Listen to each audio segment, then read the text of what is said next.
As much as I don't want to talk about referees and how they are in England when it comes to Man United games, unfortunately, I have to this time around. Welcome back to the channel. We drew 2-2 to Bournemouth at the Vitality, but we wouldn't have drawn if the referee done his job correctly. But we'll speak about that in due time. I see it as a dropping of 2 points. I said in the previous video, in the preview, that we should not drop points. We need to continue winning, keep the positive momentum going, keep the chasing back at bay. It did not happen because of the referee's decisions. We had to try and get a result, try and get a draw, especially after Maguire got the red card, which is debatable. Depends on how you look at it. Do you look at the incident before that with Ahmad, and it should also have been a penalty, possibly also a red card? Cunha being fouled in the box. Jimenez from Bournemouth only got a yellow card, not a red. Whether it wasn't a denial of a goal scoring opportunity, the same should still apply. He is blatantly fouling the opponent. The referee himself, Stuart Atwell, if you remember him from the game against Burnley, he disallowed Martinez's goal because of Kyle Walker falling to the ground. These are things that need to be looked at. It was said a couple of weeks ago that that particular moment, that goal should have stood. It was the wrong decision by Stuart Atwell. So for him to come in a game again where United is playing and again do things that is not to the letter of the law, there needs to be question asked of the PGMOL.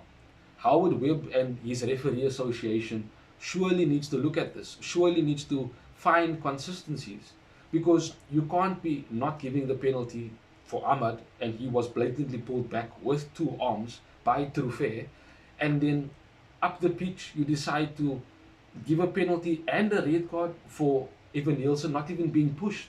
Maguire just touched his chest and he went down so softly.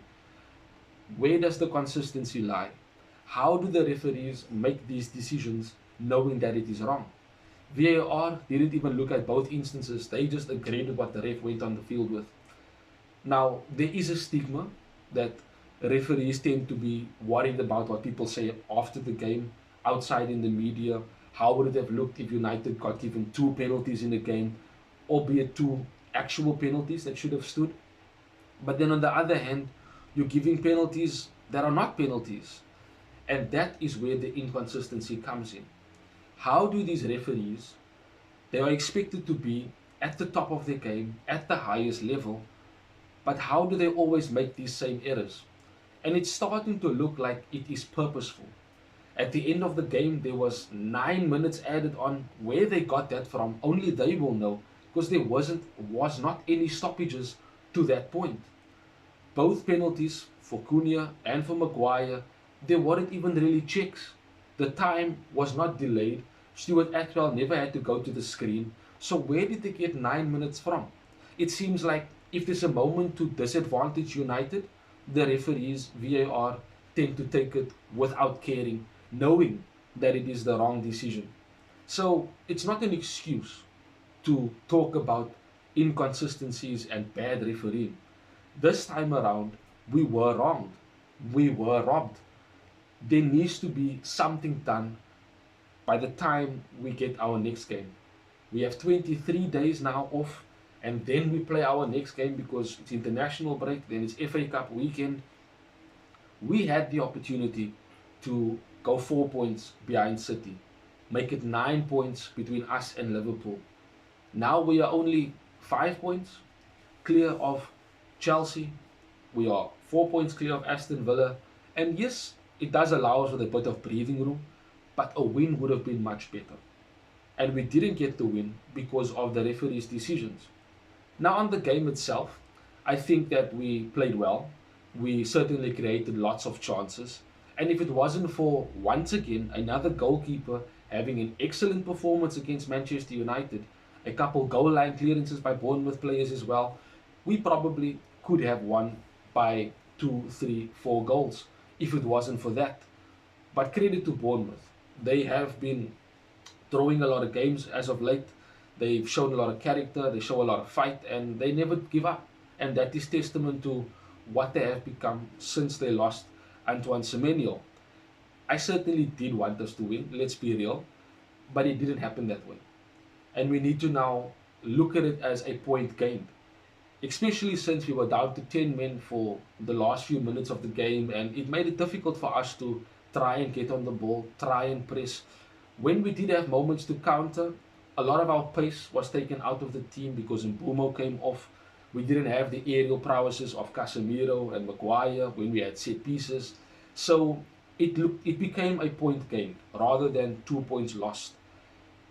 Michael Carrick, however, now has reached 10 games in his second interim stint, and he's got 7 wins, 2 draws, and a loss. Which, if you asked Ruben Amorim to have that type of form, you would have taken it. Under Amorim, we did not have this amount of good performances, trying to get wins, not conceding that many goals, working hard, and ensuring that we fight for every point that is available. Under Michael Carrick, it's been much better. Now that he's reached 10 games, I'll do a proper assessment and then I will look at how Michael Carrick can be the permanent Man United manager, or has he not done good enough yet? There is still games to play before the end of the season, but 10 games gives you enough groundwork in order to see whether someone is ready and can take stock in what he is doing and then move forward with the club, of course, being Manchester United. But I'm disappointed in the draw. You let me know what you thought of the performance, what you thought about the referee's performance as well, because that is probably where we lost our points, where we lost the game in its entirety. But have a wonderful weekend till we see each other again soon in the next one. Bye bye, Red Devils. Thanks for watching. If you want more content on Manchester United, like, share, and subscribe.